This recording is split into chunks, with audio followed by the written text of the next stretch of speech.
नारायणं नमस्कृत्य नरं चैव नरोत्तमं देवीं सरस्वतीं व्यासं ततो जयमुदीरये। बोलो शंभु भोलेनाथ की जय। जय श्री कृष्णा।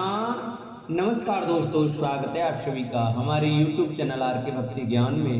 प्रिय भक्तजनों, आज आप सुने शिव महापुराण में रुद्र संहिता में विभिन्न पुष्पों, अन्न तथा जलादि की धाराओं से शिव जी की पूजा का महत्व।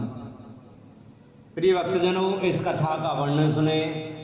जो भी भक्त हमारे चैनल पर नए जुड़े हैं, जिन्होंने अभी तक हमारे चैनल को सब्सक्राइब नहीं किया है, वो शिव महापुराण की कथा और अन्य पुराणों की कथा सुनने के लिए हमारे चैनल को सब्सक्राइब करें, वीडियो को लाइक करें और कमेंट में ओम नमः शिवाय अवश्य लिखें। प्रिय भक्तजनों, कथा को प्रारंभ करते हैं। ब्रह्मा जी बोले, नारद, जो लक्ष्मी प्राप्ति की इच्छा करता हो वह कमल, बेलपत्र, शतपत्र और शंख पुष्प से भगवान शिव की पूजा करे। ब्राह्मण, यदि 1,00,000 की संख्या में इन पुष्पों द्वारा भगवान शिव की पूजा संपन्न हो जाए तो सारे पापों का नाश होता है और लक्ष्मी की भी प्राप्ति हो जाती है, इसमें संशय नहीं है। प्राचीन पुरुषों ने 20 कमलों का एक प्रस्थ बताया है। 1 सहस्त्र बेल पत्रों को भी एक प्रस्थ कहा गया है। 1 सहस्त्र शतपत्र से आधे प्रस्थ की परिभाषा की गई है।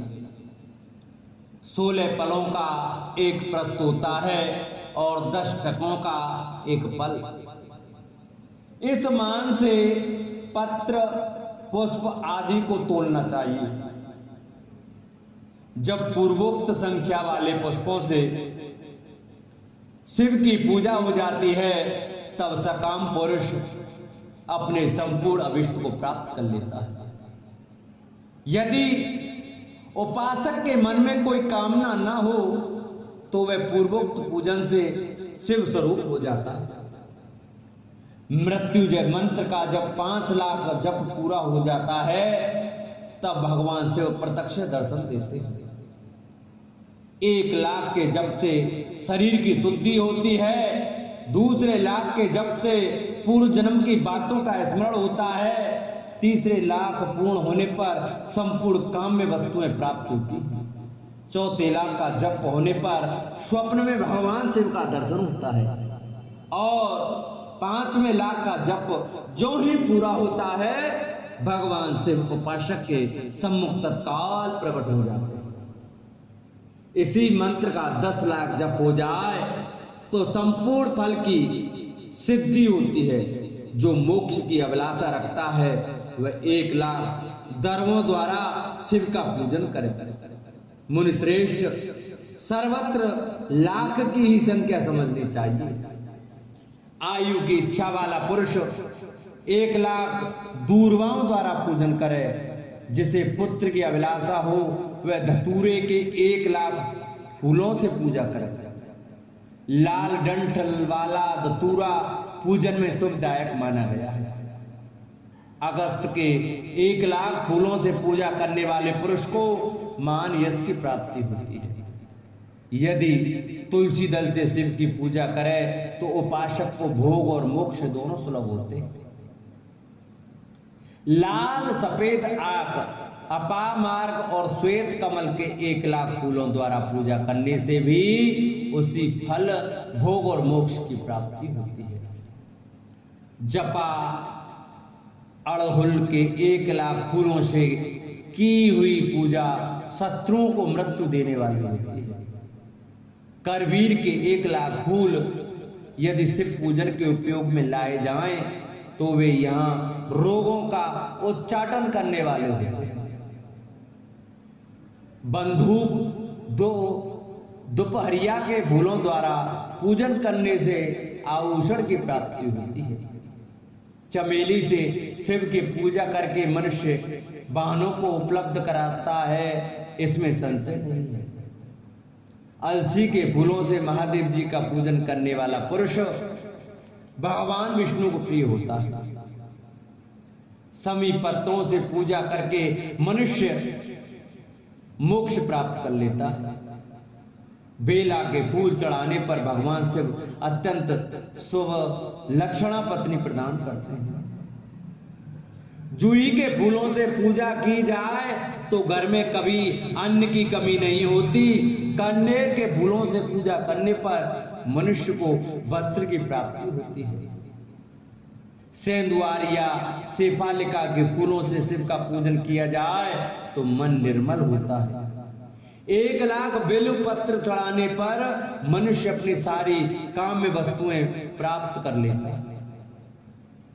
श्रृंगार हार हर श्रृंगार के फूलों से पूजा करने पर सुख संपत्ति की वृद्धि होती है। वर्तमान ऋतु में पैदा होने वाले फूल यदि शिव की सेवा में समर्पित किए जाएं तो वे मोक्ष देने वाले होते हैं, इसमें संशय नहीं है। राई के फूल शत्रुओं को मृत्यु प्रदान करने वाले होते हैं।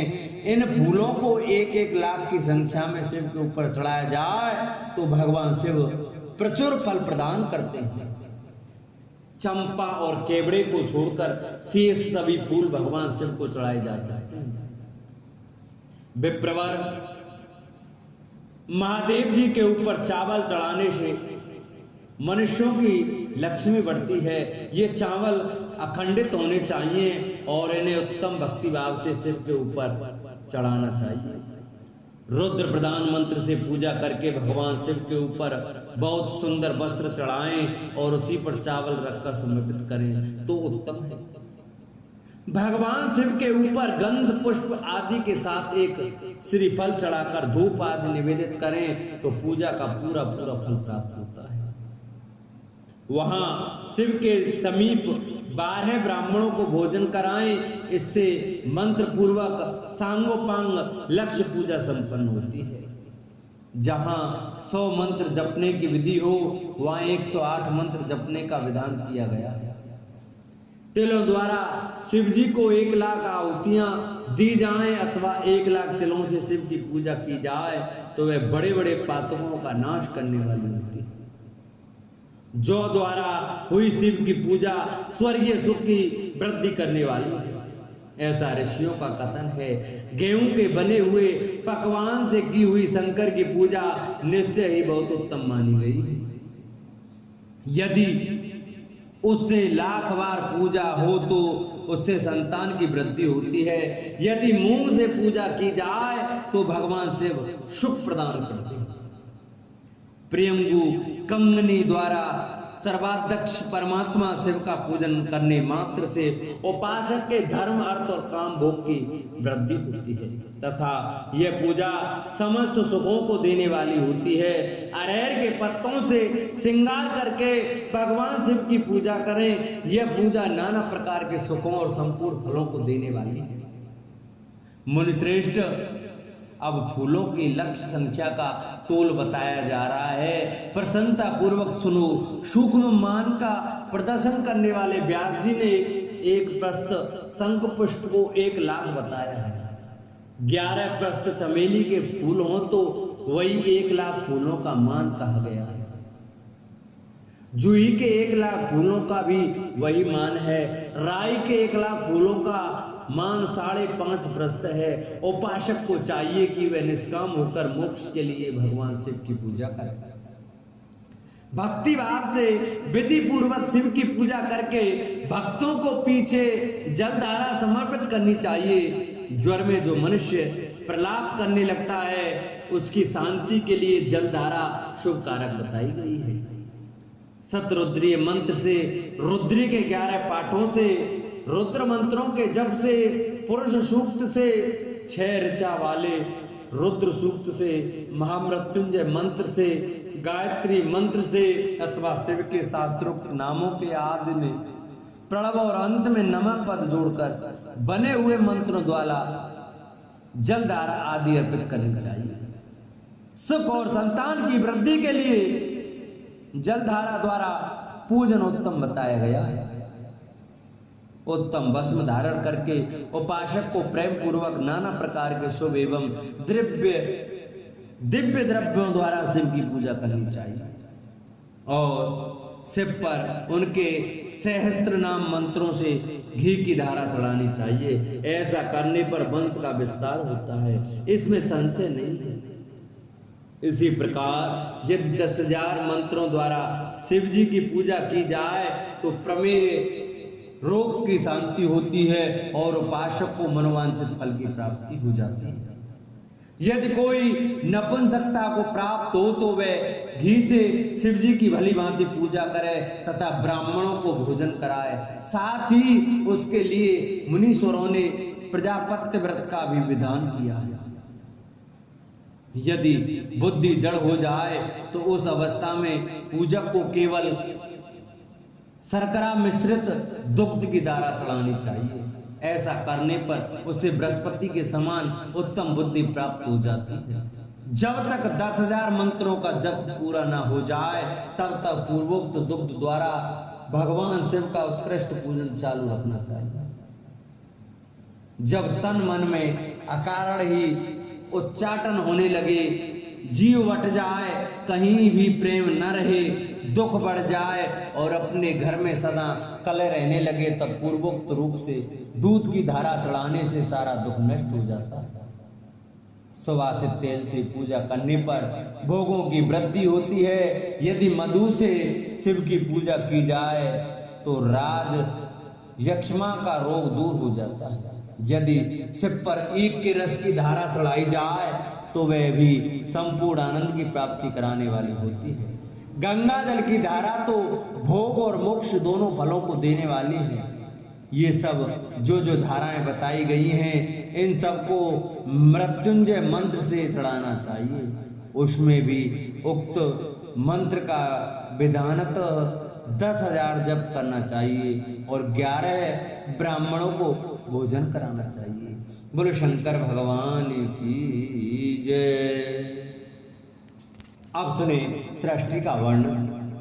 तदंतर नारद जी के पूछने पर ब्रह्मा जी बोले, हमें पूर्वोक्त आदेश देकर जब महादेव जी अंतर्धान हो गए तब मैं उनकी आज्ञा का पालन करने के लिए ध्यान मग्न हो कर्तव्य का विचार करने लगा। उस समय भगवान शंकर को नमस्कार करके श्री हरि से ज्ञान पाकर परमानंद को प्राप्त हो मैंने सृष्टि करने का ही निश्चय किया। तात भगवान विष्णु भी वहां सदाशिव को प्रणाम करके मुझे आवश्यक उपदेश दे तत्काल अदृश्य हो गए। वे ब्रह्मांड से बाहर जाकर भगवान शिव की कृपा प्राप्त करके वैकुंठ धाम में जा पहुंचे और सदा वहीं रहने लगे। मैंने सृष्टि की इच्छा से भगवान शिव और विष्णु का स्मरण करके पहले के रचे हुए जल में अपनी अंजलि डालकर जल को ऊपर की ओर उछाला। इससे वहां एक अंड प्रकट हुआ जो 24 तत्वों का समूह कहा जाता है। विप्रवर व विराट आकार वाला अंड जड़ रूपी था। उसमें चेतनता न देखकर मुझे बड़ा संशय हुआ और मैं अत्यंत कठोर तप करने लगा। 12 वर्षों तक भगवान विष्णु के चिंतन में लगा रहा। तात वह समय पूर्ण होने पर भगवान श्री हरि स्वयं प्रकट हुए और बड़े प्रेम से मेरे अंगों का स्पर्श करते हुए मुझसे प्रसन्नता पूर्वक बोले। श्री विष्णु ने कहा, ब्रह्मन तुम वर मांगो, मैं प्रसन्न हूं। मुझे तुम्हारे लिए कुछ भी अदेय नहीं है। भगवान शिव की कृपा से मैं सब कुछ देने में समर्थ हूं। ब्रह्मा जी बोले, अर्थात मैंने कहा, महाभाग आपने जो मुझ पर कृपा की है वह सर्वथा उचित ही है, क्योंकि भगवान शंकर ने मुझे आपके हाथों में सौंप दिया है। विष्णु आपको नमस्कार है। आज मैं आपसे जो कुछ मांगता हूं उसे दीजिए। प्रभु, यह विराट रूप 24 तत्वों से बना हुआ अंड किसी तरह चेतन नहीं हो रहा है, जड़ीभूत दिखाई देता है। हरे, इस समय भगवान शिव की कृपा से आप यहाँ प्रकट हुए हैं, अतः शंकर की सृष्टि शक्ति या विभूति से प्राप्त हुए इस अंड में चेतना लाई है।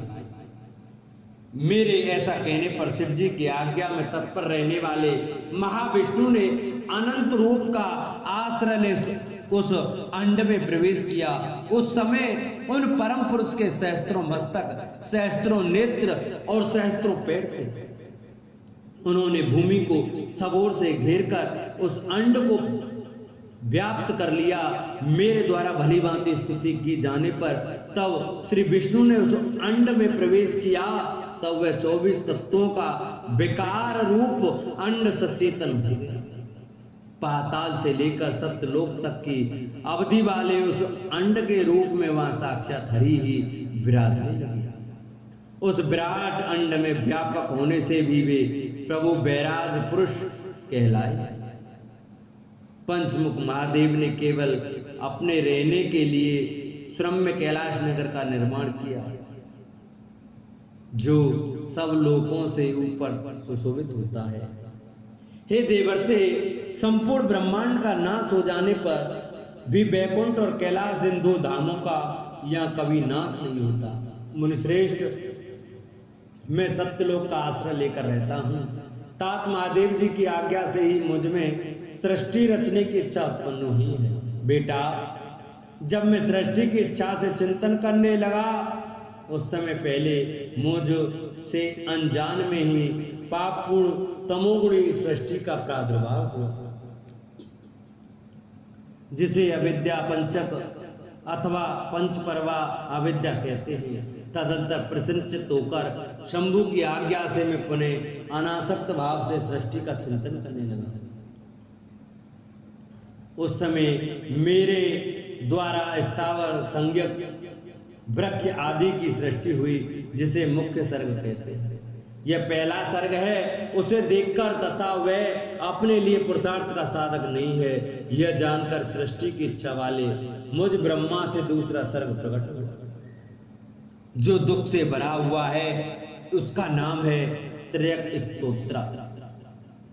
वह सर्ग भी पुरुषार्थ का साधक नहीं था। उसे भी पुरुषार्थ साधन की शक्ति से रहित जान जब मैं पुनः सृष्टि का चिंतन करने लगा, तब मुझसे शीघ्र ही तीसरे सात्विक सर्ग का प्रादुर्भाव हुआ, जिसे उर्ध श्रोता कहते हैं। यह देव सर्ग के नाम से विख्यात हुआ।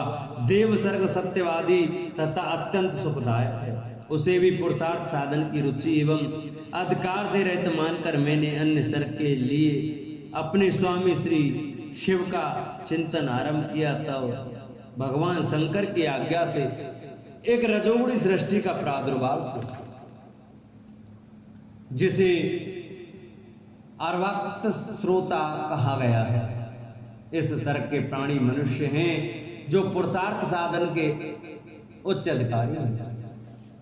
तदंतर महादेव जी की आज्ञा से भूत आदि की सृष्टि हुई। इस प्रकार मैंने 5 तरह के वैकृत सृष्टि का वर्णन किया। इनके सिवा 3 प्राकृतिक सर्ग भी कहे गए हैं, जो मुझ ब्रह्मा के सानिध्य से प्रकृति से प्रकट हुए हैं। इसमें पहला मैं तत्व का सर्ग है, दूसरा सूक्ष्म भूतों अर्थात तन्मात्राओं का सर्ग है, और तीसरा वैकारिक सर्ग कहलाता है। इस तरह ये 3 प्राकृतिक सर्ग हैं। प्राकृतिक और वैकृतिक दोनों प्रकार के सर्गों को मिलाने से 8 सर्ग होते हैं। इनके सिवा नवा कौमार सर्ग है, जो प्राकृतिक और वैकृतिक भी है। इन सब के अवान्तर भेद का भी मैं वर्णन नहीं कर सकता, क्योंकि उसका उपयोग बहुत थोड़ा है। अब द्विजात्मक सर्ग का प्रतिपादन करता है हूँ। इसी का दूसरा नाम कौमार सर्ग है, जिसमें सनक सनंदन आदि कुमारों की महत्वपूर्ण सृष्टि हुई है। सनक आदि मेरे 4 मानस पुत्र हैं, जो मुझ ब्रह्मा के ही समान हैं। वे महान वैराग्य से संपन्न तथा उत्तम व्रत का पालन करने वाले हैं। उनका मन सदा भगवान शिव के चिंतन में ही लगा रहता है। वे संसार से विमुख एवं ज्ञानी हैं। उन्होंने मेरे आदेश देने पर भी सृष्टि के कार्य में मन नहीं लगाया। मुनिश्रेष्ठ नारद सनकादिक कुमारों के दिए हुए नकारात्मक उत्तर को सुनकर मैंने बड़ा भयंकर क्रोध प्रकट किया। उस समय मुझ पर मोह छा गया। उस अवसर पर मैंने मन ही मन भगवान विष्णु का स्मरण किया। वे शीघ्र ही आ गए और उन्होंने समझाते हुए मुझसे कहा, तुम भगवान शिव की प्रसन्नता के लिए तपस्या करो। मुनिश्रेष्ठ श्री हरि ने जब मुझे ऐसी शिक्षा दी तब मैं महाघोर एवं उत्कृष्ट तप करने लगा।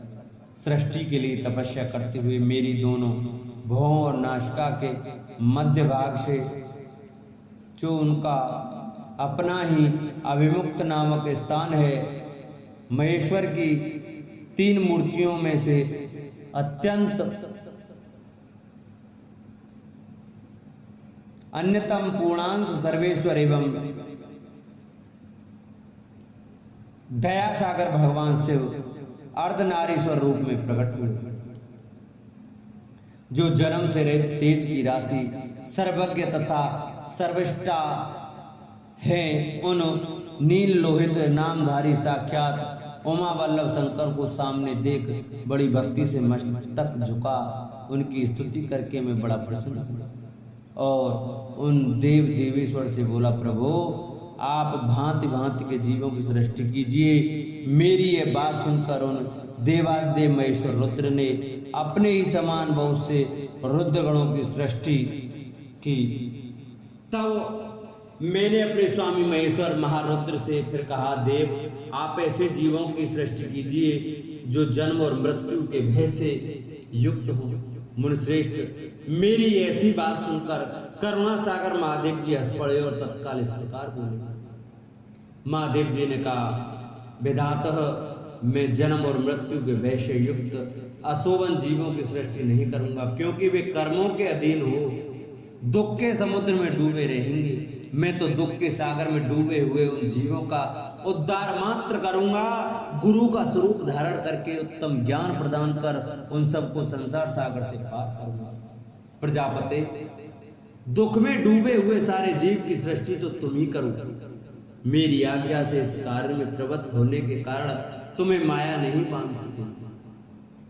मुझसे ऐसा कहकर श्रीमान भगवान नील लोहित महादेव मेरे देखते देखते अपने पार्षदों के साथ वहां से तत्काल तिरोहित हो गए। बोलो शंकर भगवान की जय। प्रिय भक्तजनों, आज की कथा को हम यही विश्राम करते हैं। कल की कथा में आपको हम स्वयं मनु और शत्रुपा की, ऋषियों की और दक्ष कन्याओं की संतानों का वर्णन तथा सती और शिव की महत्ता का प्रतिपादन, इस कथा का वर्णन सुनाएंगे। तो सभी भक्तजन हमारी शिव महापुराण की कथा को प्रतिदिन बड़े श्रद्धा भाव और प्रसन्न चित्त मन से सुने। जिन्होंने अभी तक चैनल को सब्सक्राइब नहीं किया है वो चैनल को सब्सक्राइब जरूर करें, वीडियो को लाइक करें और कमेंट में ओम नमः शिवाय अवश्य लिखें।